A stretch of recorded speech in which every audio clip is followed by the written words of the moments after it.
Wade in the water. Wade in the water, children. God's going to trouble the water.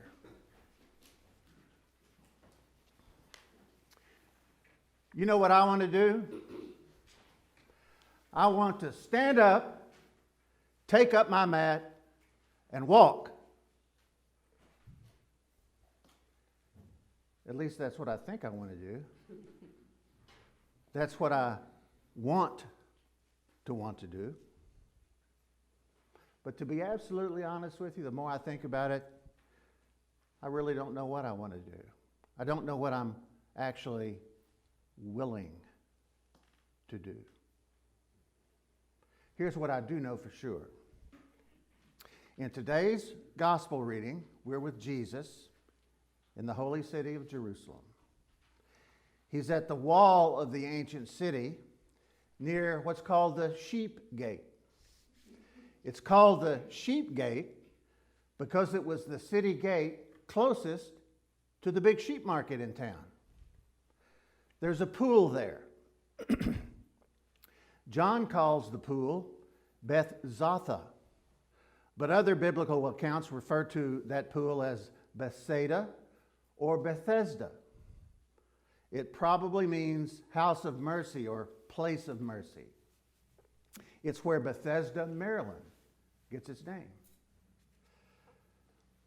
But I've got some unfortunate news for you about Bethzatha.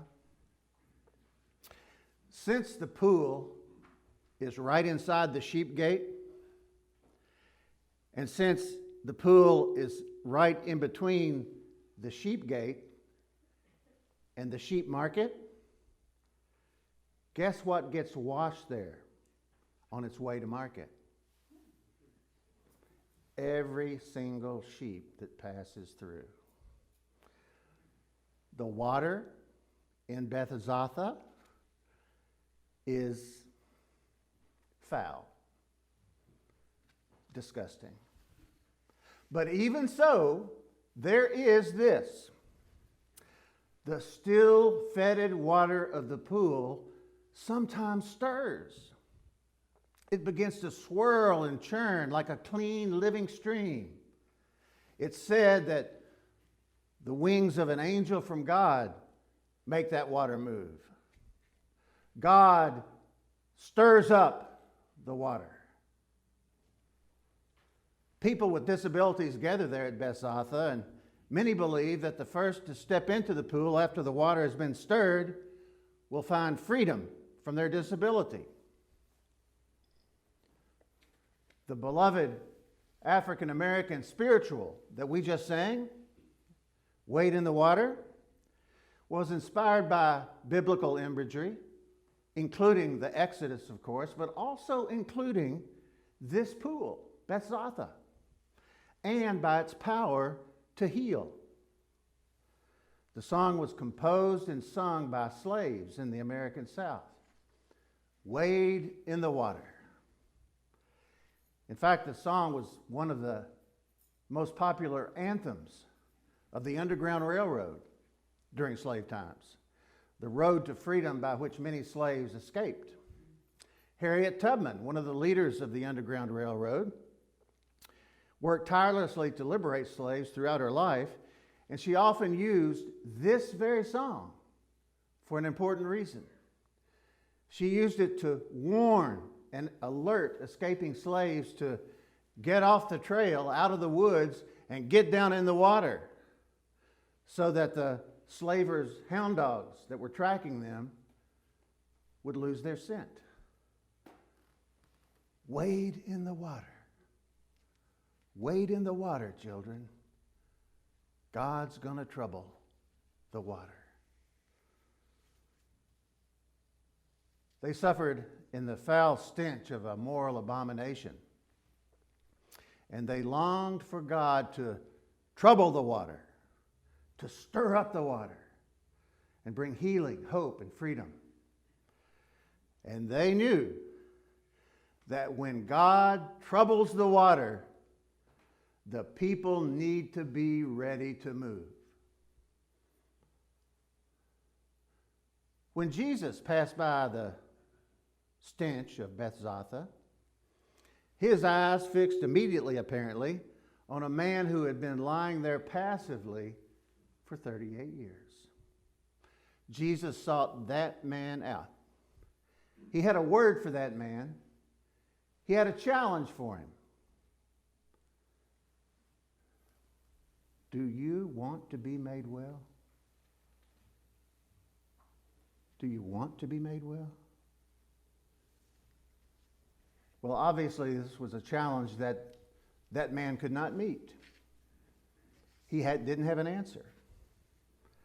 Do you want to be made well, Jesus said? Can you dare to accept change? The voice violated the narrow, puny confines of the man's constricted heart. It was an unwanted intrusion, actually, into the little world of petty grievance and placid passivity that he'd crafted for himself. And so the man would not answer. He couldn't answer. He was unable to look deep within himself and examine his own life and look into the eyes of the stranger and find a force that might move him in a new direction. The stench of the fetid pool may not be much, but it was all he knew. The most that man could summon forth from within himself was a whine of grievance and self-pity. I have no one to put me into the pool when the water's stirred up. And while I'm making my way, someone else steps down in front of me. They cut in line. Pathetic. He simply couldn't see beyond all his excuses and grievances that he'd built up. The protection from genuine challenge and authentic transformation that he gathered around himself like a cloak of cloistered dreams. And Jesus would have absolutely nothing to do with that behavior. Nothing would lead Jesus to participate in the man's pity party. He ignored the man's whining. He simply demanded change. Stand up. Take up your mat and walk. Move. Change. Well, I'm that man. Maybe you are too. I think I want to pick up my mat and walk. I think I'm willing to look at things in a new perspective. But maybe I'm afraid. Maybe I'm actually too content with the way things are. Maybe I've allowed myself simply to get distracted and therefore not able to respond to that challenging voice. Do you want to be made well? Do you?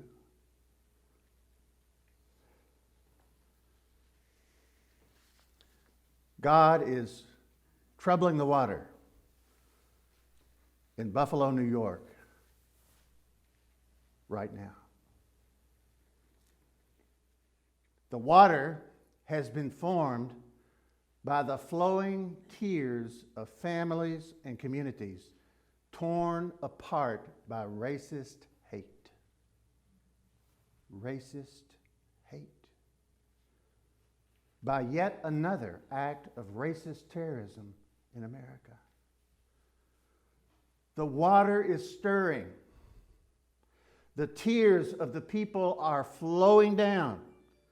The tears are pooling up at our feet. At our feet. Yours and mine. And when God troubles the water, the people need to be ready to move. They need to be ready to pick up their mat and walk. We need to be on the move. The killer in Buffalo issued what people are calling a manifesto, otherwise known as a racist screed, just before he committed his heinous deeds. It contained this carefully crafted insight that he had gained in the course of his radicalization into a white supremacist. Listen to these words of his.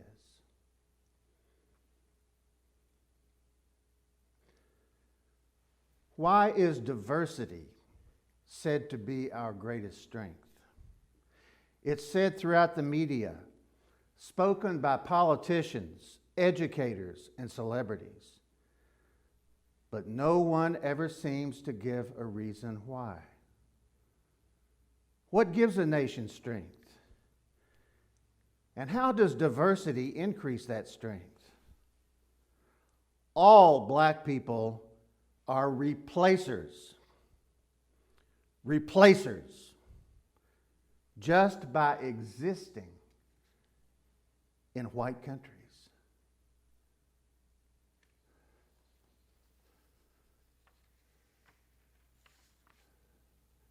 Have you heard those words anywhere else? You can hear them, words like these, on television, on social media, and on the lips of leaders every single day, if you allow yourself to. Words like replacement are words that dehumanize the children of God. And they make unspeakable actions more palatable for some. Words like that are contrary, among other things, to the Christian gospel. They are anathema to the Christian commitment to respect the dignity of every human being. Do we give a moment's credence to words like this?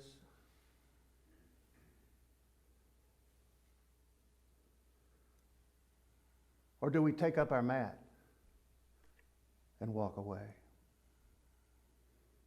The choice is ours. The challenge comes to us. We may not realize it, but we have great power. We have the power to choose not to listen to words like that. To walk away from them. Not to allow ourselves to be formed by them. Do we want to be made well? Will we take up our mat and walk? Will we close our ears and walk away from the coded racism that surrounds us and confronts us from a million different directions? Can we open our eyes, broaden our vision, and see where such language inevitably leads? Can we do that? As God troubles the water in Buffalo, can we open our eyes and see the connections between the heinous act there and trends in our very own culture? Well, the Reverend Esau McCauley is an Anglican priest, one of us, and he's also a professor at Wheaton College, a Christian college outside of Chicago, professor of New Testament. Reverend McCauley wonders why it is that we seem to be forbidden, somehow, forbidden from seeing these self-evident connections between words and actions. Here's what he wrote in the wake of Buffalo. We are forbidden to notice that the Buffalo killer's wild claims about replacement theory are frighteningly similar to the "you will not replace us" chants at Charlottesville in 2017 and to similar language on television right now. His actions, Father Macaulay continues, must remain alone, disconnected from the recent history of racialized violence. He bears no relationship to the deaths of Ahmaud Arbery, Breonna Taylor, and George Floyd. He cannot be tied to the larger history of anti-blackness, whose roots lie in the slave trade and later the lynching tree. His actions cannot be considered in the context of ongoing efforts to toss out of schools the very historical, legal, and theological tools that would equip us to understand the connections between the present moment and the ones that preceded it.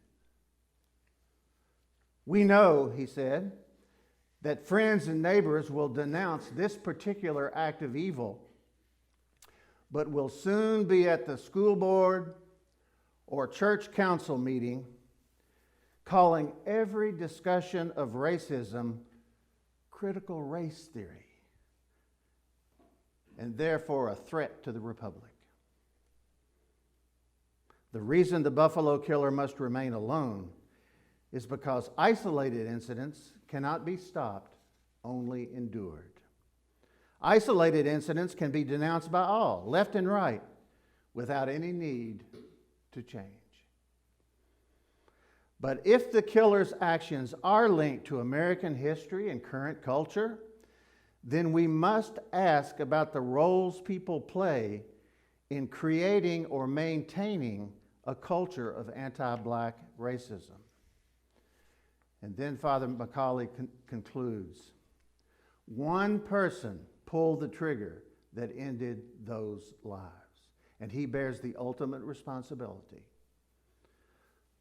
But culture makes certain ideas and implications thinkable and actionable. Will we make those connections? You and me?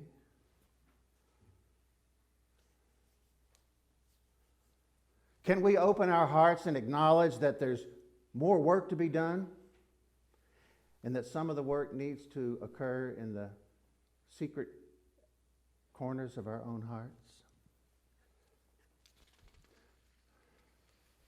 The tears are flowing. God is troubling the water. I want to pick up my mat and walk. I want to walk with those whose tears continue to flow in Buffalo. I want to walk with those who acknowledge that racism is lingering, real, and deadly. I want to walk with those who know that there's more than each and every one of us can do. I want to get beyond the foul stench of lingering racism that continues to infect this great land of ours. Do we want to be made well? Do we want our nation to be made well? Will we have the courage, the compassion, the honesty, the faith, the Christian faith, to acknowledge that we have a role to play in drying those tears that continue to pool at our own very feet?